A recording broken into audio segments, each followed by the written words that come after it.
All right. It's not too bad. Okay, and then have you ever had someone drop you? Well, it's usual business in freelancing. It's not like dropping, but it's sometime it was stupid by my side. Like there was a client who said, "Hey, I needed this game very quick. I will pay you next day a lot of money." Like, and this is a very simple game to make. I said, "Yeah, it is simple. I can spend one night and get it done."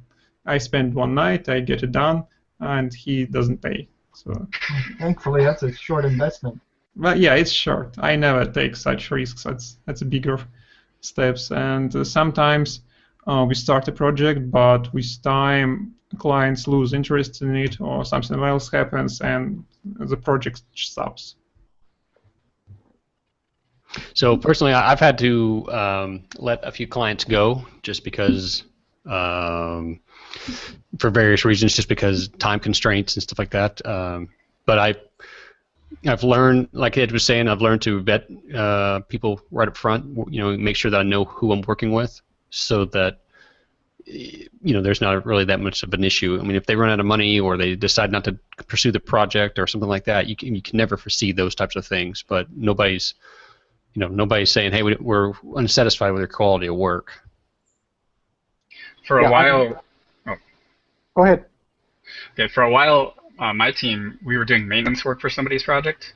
So basically, we were taking their bug list and eliminating bugs, and it was working, but everybody on the team got allocated to it, and it was just taking a lot of resources from the main project. So we both kind of agreed to cut that one. Yeah, I've never been dropped, but I've had clients go MIA twice. I don't know how Sergey managed to never get bitten by this, but I charge every 2 weeks, and the clients sometimes lag on the payment, so we can get as far as a month out. And I had a client go a month out and then disappear. Well, as I told before, I work on a desk and it's automatic, so I don't worry about that. That's right, I forgot. Protected by Odesk. Yes. Yeah, Nice. I included in my personal contracts a project going dead clause. Whether that's usually it's the client or the person that I'm subcontracting to might disappear. I've had the problem before when I'm doing language translations of my book, that the person that I contracted to do that translation disappears, and that's, I just wrote into all contracts now, if something goes dead, then it's dead. They're required to delete all files, and gives me legal protection then for going forward, and I can seek out somebody else to do that translation. That sounds like that kind of goes back to the conversation about centralizing your communications and making sure that you have copies of things, because if you don't want to lose whatever work that you've paid for. Right. Hey, people, who do you set the owner of the code you write, and what license do you use for the code? Anybody got any thoughts there? I retain all the code in my own private Gits, so I own everything basically, in a sense, that as I keep control of the data that is the project, the code, the assets, everything. But in the contracts that I work with, it all belongs to them after they paid me. Right. Mm-hmm. But that's all written. You can't use your own code after you gave it to them. Right. And I always tell clients that I'm right up front that I'm working on many projects at a time. There will be overlaps between what they're doing and what other projects that I'm working on, and I will, I reuse code. It's if I've got a routine that handles, connecting to the contacts, I'm going to cut and paste that code between applications. That's my content. Mm-hmm. Now, I include a clause that says learnings and such I'm allowed to retain and use across projects. An easy solution would be to declare all your code as MIT license. So it basically means do whatever you want with the code. So I can reuse it. It's always kind of tricky because we're talking about two different things here. We're talking about the contract with the client, and we're talking about the the license in your code as it is shared and displayed. Yes, So, we're talking about the code itself, you need the to license align of the with code. Yeah. Yeah, but oftentimes I think there's a lot of usually most contracts they'll demand to have ownership of everything you create in the end. If you're being outsourced to develop an app or something, they'll want ownership of everything. Especially, I would imagine, for development, because if they need to do any maintenance, they don't want to sort of be tied down to always resorting to the same person, and then they might not have access. So as a contractor, it would make a lot of sense for me to, establish a clause in the contract where we retain, the rights to whatever we're buying, essentially. So I want to, Daniel, I'm going to pick on you for just a second, and then we kind of need to wrap things up. But since we're talking about licensing, we're talking about who ownership and all that kind of stuff like that, how does that work for DigiTen? How do you guys have that structured so that you collaborate on your work, and then you're creating this thing at the end, but you're still individuals? Who has ownership of that? How did you guys decide to structure that? Between Davi and I, you mean for the studio?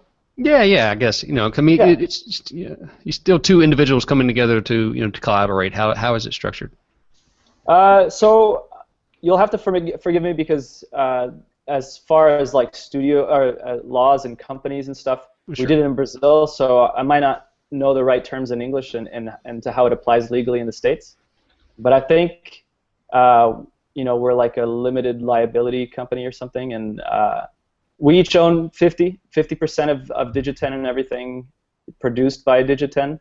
And then we were friends for quite some time before we actually started the studio. So there's a lot of trust between Davi and I, and so our contract wasn't too insane. We can pretty much handle anything that happens between us.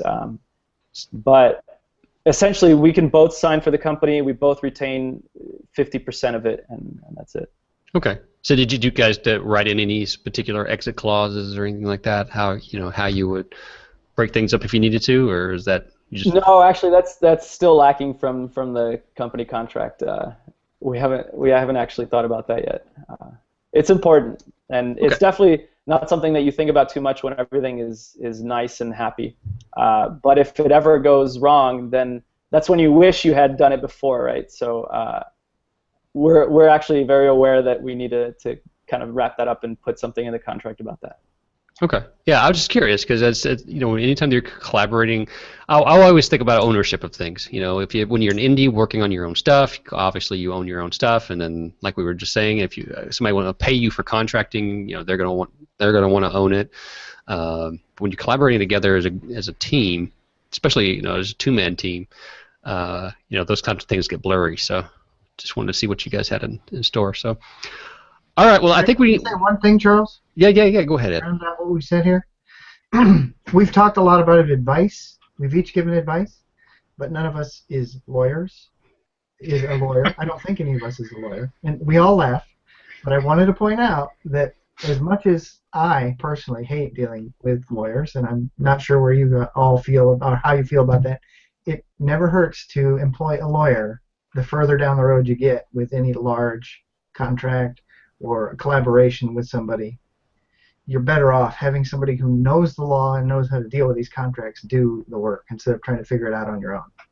Outsource It's a useful tip. Sergey? It's a useful tip. I know if you get a contract with somebody, you can send this contract for some lawyer for review, and it will cost you, I don't know, about $50 or $100, and he will point out everything what's important about that. Mm-hmm. So you guys agreed on that? Absolutely agree. Yeah, Ed, absolutely agree. I think it's, and it fits really well into today's, topic, because we're talking about outsourcing and contracting. Outsource all the legal things your company has to do. You don't want to have a full-time lawyer. You don't need it, but obviously every once in a while you're gonna run into something that needs a contract and needs this or that, and then it's always ideal to have somebody know what they're talking about and sort of protect you. So. Well, there you go. Protect. Yeah, definitely. That's good advice, Ed. Thanks for bringing that up. And I think you guys think what, like is LegalZoom or some kind of one of those sites? Anybody ever tried those? Not sure. No, no. Maybe just your local lawyers. Slip them a 10. We have a agreement with we're part of a how do you call it? We pay a certain fee every year to get access to lawyers for various things, and so we can use a certain number of hours for reviewing documents, et cetera, et cetera. You have free range lawyers. Free range. Like a co-op. I can't remember the name of it right now. My wife deals with this, and basically it is like I said. We pay a certain amount every year, and then we get to use their services up to a certain amount to do whatever we need. That sounds like a great developer thing. Yeah. Yeah. You pay me a bunch of money up front, and then you get a certain number of hours from me, and yeah. Or not. Or not. Give me the money. All right, guys. Well, thanks for being here. I think we're going to wrap it up. We're a little bit over today's schedule, but that's advice on consulting. So if you didn't get a chance to go check out show 137, definitely go do that, and be sure to go check out DigiTen. .com, so DIGITEN.com, and go download Dig Away and play it. So basically Daniel and Davi can retire. That's really what it's all about. It's a free download. You get to play quite a lot for free, so check it out. Yeah, absolutely, and pass it around, to your friends. Don't just keep it all to yourself. Share it. Yes. Share it with others. Share. Be social. All right, guys. Thanks for being here. We'll be back here next Monday at 12 p.m. Pacific, talking all about mobile app development using Chrome SDK. Until then, have a great week and happy coding.